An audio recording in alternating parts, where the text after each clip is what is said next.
guys, today you join me from the driver's seat of a 2017 Alfa Romeo Giulia.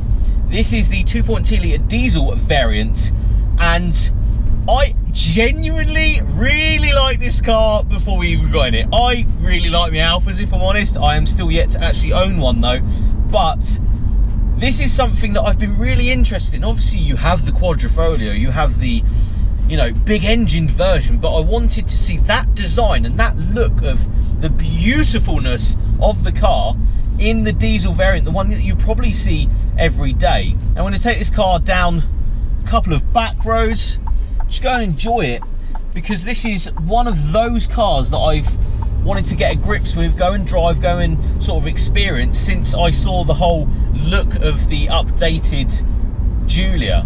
Now, this being the 2.2 litre diesel variant of the Giulia, it means it has 180 brake horsepower. That coupled with rear wheel drive in this Giulia as well. Rear wheel drive being one of those things that Alfa haven't done for quite a while, I think, in their saloon range.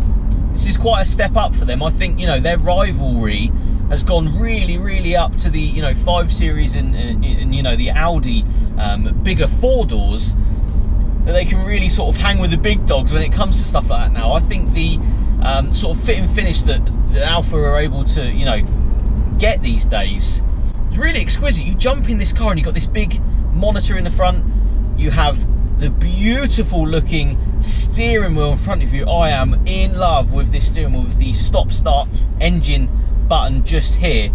It's got such a cool layout to the car. I've been a fan of the older Alfa Romeos for quite a while, and it's nice to see they've still got that sort of finesse when it comes to their newer stuff, even down to a diesel 4-door car that you're going to see, you know, on the road quite a lot. It's still such a pleasant sight to see. Now I'm going to have to point it out, the paddles. The single best thing about this car is the paddles, the absolute sheer size of them going down the steering wheel. It feels like a race car in here.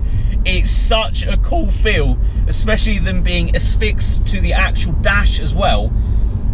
It's just such a cool setting for a diesel 4-door. Like, you know, you want to enjoy this car, but it's in the mundane, normal sort of setting of a 4-door car that you're going to see, you know, going up and down the motorway quite a lot. Now, this having rear wheel drive means it's a little bit more exciting when it comes to really putting your foot down and boosting through the back roads. That coupled with these flappy paddles really just sets it apart. I think it's got a better feel to its rivals that I've driven, and obviously price point as well. This is going to be considerably cheaper than the rivals as well, so there's a lot of savings to be had with this sort of car. I think, you know, if you're going to get this one, this is a 36 grand optioned up version of the Giulia. It comes with, you know, the cool amenities that you want to have. These as a base model actually come with cruise control as well, which is quite a big thing for, you know, base model cars. And this one getting, you know, a good 67 mpg on a run. It's the best of both worlds. I think you've got the Italian flair and styling of something that you really want, but the normality of the, you know, 2.2 litre diesel engine, there's nothing normal about it being 180 brake horsepower. It still gets a shift on, but it's like the cool factor, and that's my thing. Everybody's buying, you know, the other German equivalents, where you're rolling around in an Italian, you know, diesel 4-door with the biggest, best paddles I've ever seen in a car. I've got big love for that feel, that sound. If I could get a clip of that. Oh, that sound of it just dropping down and then coming back up. Oh, beautiful, exquisite sounds from them paddles.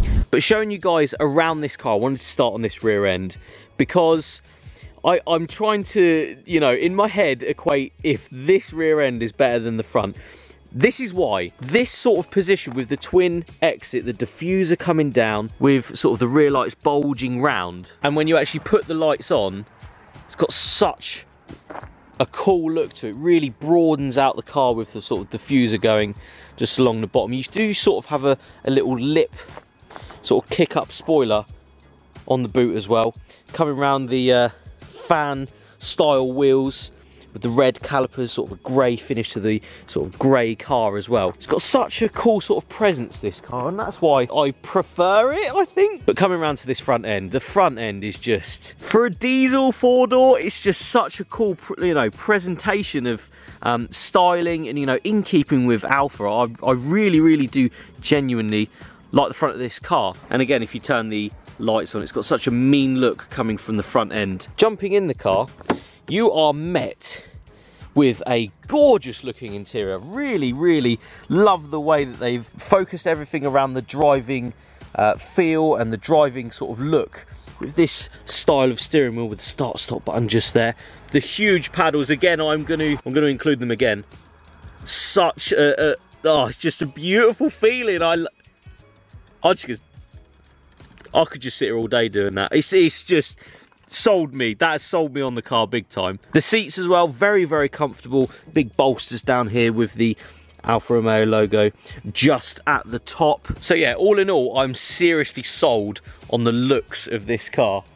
It's got such a great presence, I think that's what it is. It's got such a sort of different look to it to all the sort of mainstream four-door diesels you're going to get. Big fan over here, big fan. So we have the DNA mode. Got to go through the DNA mode. We're in A at the moment. Take it into N and up to dynamic. Use them flappy paddles. And for 180 brake horsepower, it definitely flies. You're so sort of taken away from the reality of driving a four-door diesel car. They've made it really, really exciting and cool. The cool factor is here for me. Look at that steering wheel. It's such a cool place to be. It's got such a cool layout. The instruments are just so Italian, and that's why I really, really like it. It's got such a Italian feel to it, I think. It's got an Italian sort of flair. You can sense that there's a, you know, a style element to what's going on around you. Happy to be thrashed, this as well. I must point that out. There's no real weight to the car. It's very in check. It doesn't really moan about you trying to have a little bit of fun in it, but I think Alfa captures that really well. They always are so on point with the design and sort of execution of what they deem to be the right thing to make out of, you know, what is a diesel four-door. Sets itself apart in the best way because, oh, the styling, the drive and the feel just take it to another level. I'm so impressed with how this drives. You really are worlds away from, I'm gonna say it, the competitors. I've just said that out loud. The competitors, sorry guys, you don't drive like this. They just do not drive as well as this does. Your flappy paddles are not this big, so it wins just by that. It just wins because of the big flappy paddles. So huge shout out to the guys at Alfa for chucking me the keys to this awesome Gulia. You can find all of their social media links in the description below. And if you're going to look at any four-door diesel car to replace your current daily driver, I think this is well up there with the cars that I would be looking at. So guys, I'd like to thank you for watching. Make sure you like, share and subscribe for more car reviews, and I'll see you all on the next video. Cheers guys.